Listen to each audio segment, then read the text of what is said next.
വളരെ നല്ല amount അഡ്വർടൈസ്മെന്റിൽ daily spend ചെയ്യാൻ തുടങ്ങി, 500, 1000, 2000 എന്നൊക്കെ പറഞ്ഞിട്ട്.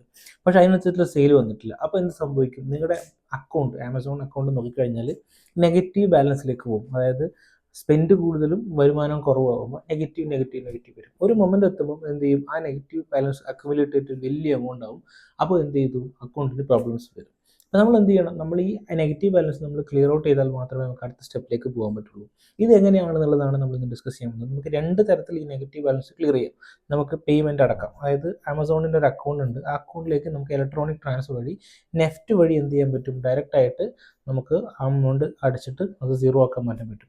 അക്കൗണ്ടിലേക്ക് അടക്കുകയാണെന്നുണ്ടെങ്കിൽ 3 to 5 ഡേയ്സിനുള്ളിൽ അത് റിഫ്ലക്റ്റ് ആവും. അതാണ് അതിൻ്റെ ഒരു ഓപ്ഷൻ ഉള്ളത്. അല്ല, ചെക്ക് വഴിയാണ് ചെയ്യുന്നതെങ്കിൽ ഹൈദരാബാദിലുള്ള ആമസോണിൻ്റെ ഓഫീസിലേക്ക് നിങ്ങൾക്ക് ചെക്ക് അയക്കാം. നിങ്ങളുടെ എമൗണ്ട് എഴുതി ചെക്ക് അയക്കാം. അതിൻ്റെ ബാക്ക് സൈഡിൽ നിങ്ങൾ മർച്ചൻ്റ് ഐ ഡി കാര്യങ്ങളൊക്കെ മെൻഷൻ ചെയ്യണം.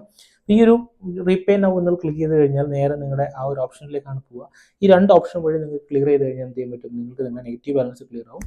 അതിനുശേഷം നിങ്ങളുടെ അക്കൗണ്ട് വീണ്ടും പ്രോപ്പറായിട്ട് യൂസ് ചെയ്യാൻ പറ്റും. ശ്രദ്ധിക്കേണ്ടത്, നിങ്ങൾ ഏത് ആഡ് വെക്കുമ്പോഴും ഈ ഒരു കാര്യം മനസ്സിൽ വെക്കുക. കാരണം എന്താണ്? നിങ്ങളുടെ വരുമാനം എന്ന് പറയുന്നത് എപ്പോഴും എന്താ പറയണ്ടേ, കൂടുതലായിരിക്കണം സ്പെൻഡിനെ കാട്ടി.